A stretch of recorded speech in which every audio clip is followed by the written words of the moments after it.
Welcome to Wardy's Works again. Today we're going to have a look at the alternator. I've got a very noisy bearing on it.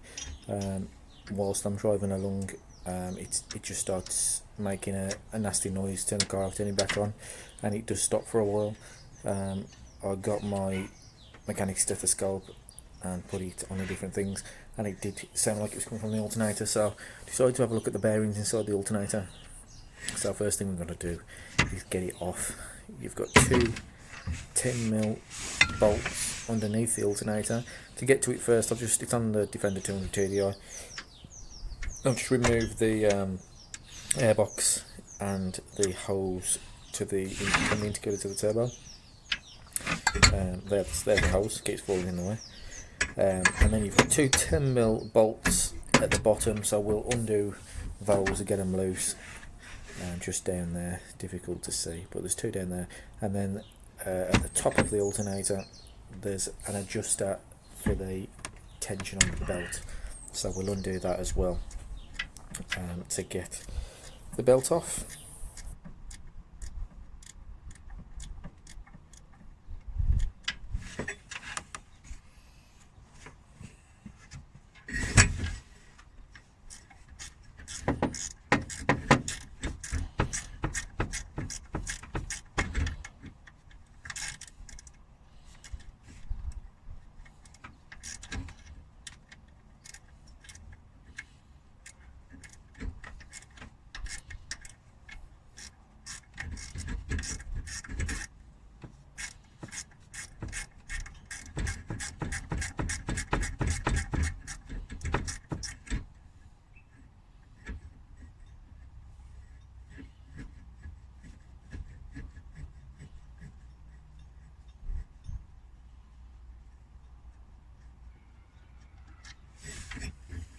So that's the bolt at the front, that's a 10mm. There is one in the rear as well, but we'll leave that one in because we need to undo the one that's tensioning the belt first. So to get that one out, that's a 12mm. So we've just got a 12mm ratchet there, and we'll undo that, and then we can push the alternator forward to get the belt off.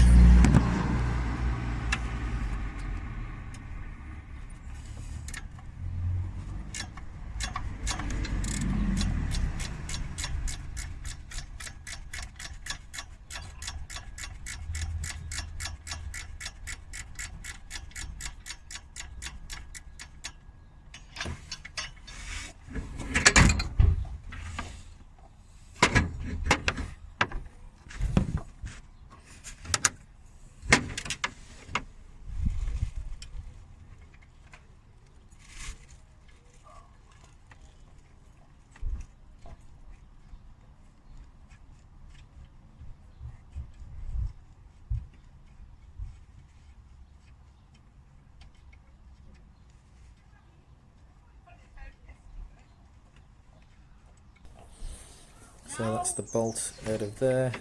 That's the 12mm with the washer on it.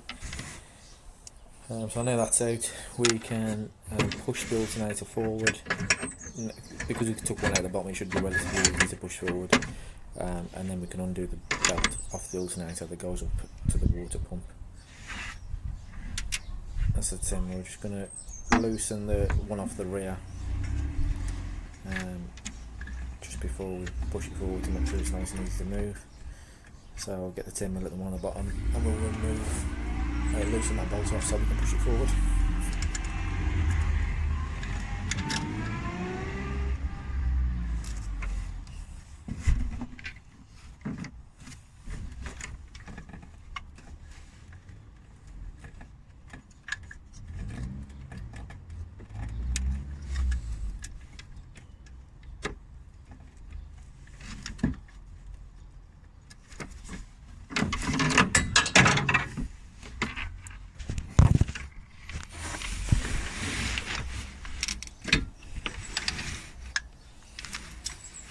Just trying to get to it to undo it. It's in a bit of an awkward place there. It's difficult to get your hand down there. Unfortunately, I've only got ratchet spanners with me rather than actual ratchet set because I'm doing this at home. Now that's loosened off.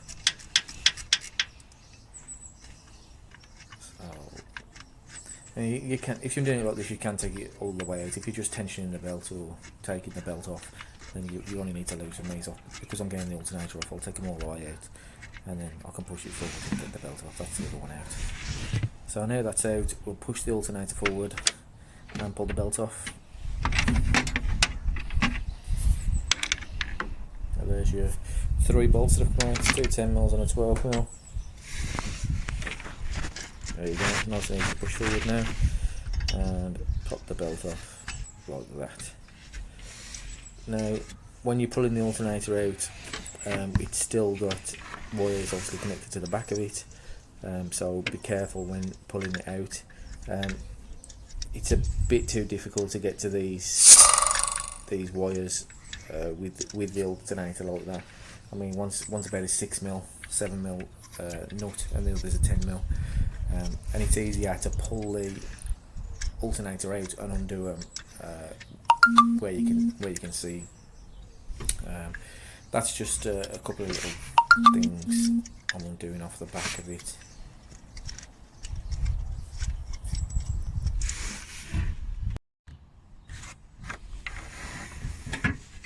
Now we can pull it out. So I'll just give it a little wobble and pull it, but like I say, not too hard, because you've still got wires connected and you don't want to lose those. And there you go, you can tip it over and you can see the connections on the back there.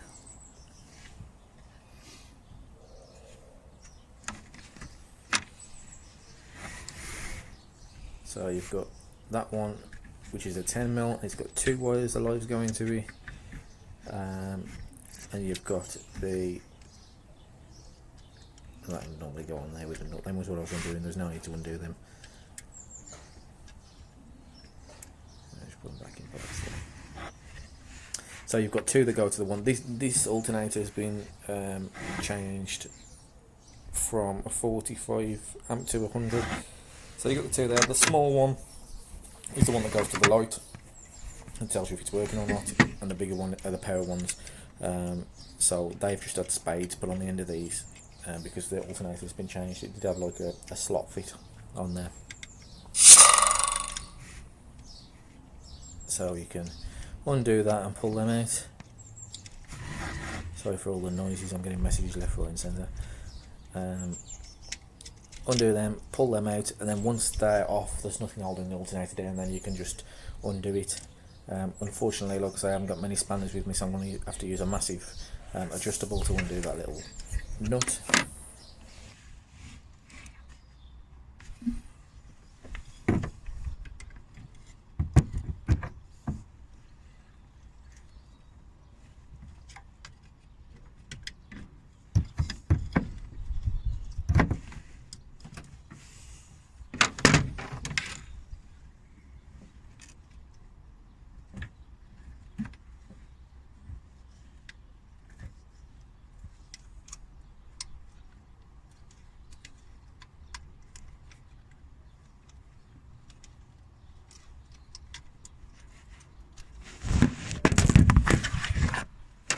That's it, the alternator can now come out, you can pull it out the hole, and that's it, it's free. So you can see here the mount, those are the 2 holes in front and behind the alternator where the 2 10mm bolts come out of, and that there at the top is the guide for tightening the belt. That's what the 12mm would be through. Stop recording video. So now the alternator's out, we can look at the bearing.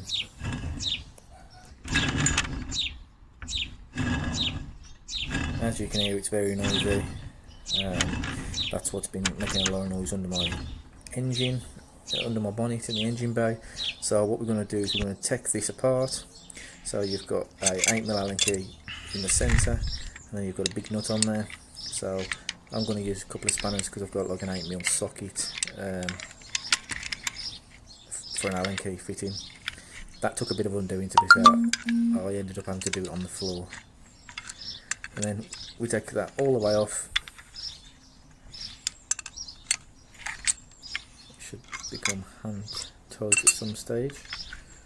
There we go. and that is just it isn't on a spline or anything like that. It's just pushed straight on, so you can pull it off without any pullers.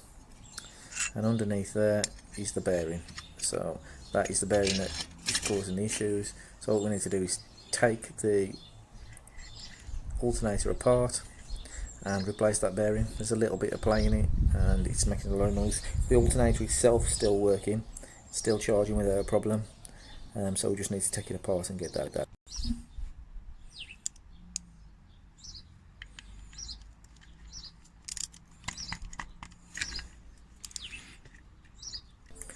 Got a 10 mils here, and I believe there are 8 mils on the back. Unfortunately I can't find an 8 mil spanner, but I have found this 10 mil socket. So normally you'd undo the 8 mils from the rear, because these have got small splines on them to keep the bolt in place while you're undoing it. But the only way I can do it here really is with an adjustable on the back, and just get the bolt spinning in the splines just to get it out. So we'll get them out, and then you'll be able to see the bearing.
Now then we're out, all we need to do is tap on the end with a hammer. Just put it down on the wall there and tap the end of it off, and that'll get the piece off that the bearing sits in. So I've got the terrible film and the camera is hanging in the bush. So that's the bearing that's causing all the noise, that's the one that's rough inside there. So what I'm going to do, because I haven't got a new bearing at the moment, I don't even know what size it was, I'll clean that off and find the size, and I'll need to drive the car tomorrow. So what I'm going to do is pop the cap off, the dust cover, and pack it with grease for now while I order the bearing. We am in lockdown at the moment with the coronavirus, so it's a bit more difficult to get hold of anything. So we'll clean that up, we'll find out what bearing it is, and then we can get that ordered and replace it. There's also a needle style bearing inside, but that's the numbers there. I think it's 620. You have to pause it on there to find out exactly what it is, but we'll get that ordered. As you can see from off-roading, there's a few bricks and things in there which I'm going to be doing it no favours, so we'll clear that out and we get all the inside clear, and then you can actually pull that out the inside of the alternator as well and see the bearing at the back, which is a needle style bearing, which I will grease when I put it back together. You've got those two copper looking things on the end where the brushes run. One of the brushes in this is stuck. Unfortunately my poor camera angle is not showing you any of this, but the regulator with the brushes are there and they're stuck. I've got them moving now. We spray some lube down them and get them moving, but when you put it back together you will have to take that regulator off with the 3 screws to get it back together. But we'll just clean it up, get everything working again until I can get these bearings. We should run a bit quieter, we've packed some grease in there. So that's how we do it, then we put it back together and put it back on. I'll just press, I've got a press at the shop, so I'll just press that bearing out and put a new one in next week, or as soon as I can get hold of a bearing. But I hope there's the brushes, they're moving now.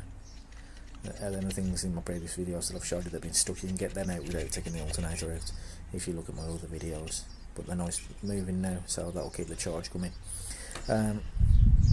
Yeah, so we'll put that back on. If you like the videos and if you like what we do here, then please subscribe and like. Thought it was the this alternator. Is just a quick video to show you something else that was causing a problem. Re-grease the bearings, I'll put it all back in. Still a bit noisy.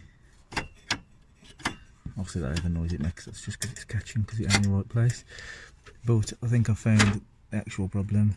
This is the water pump fan.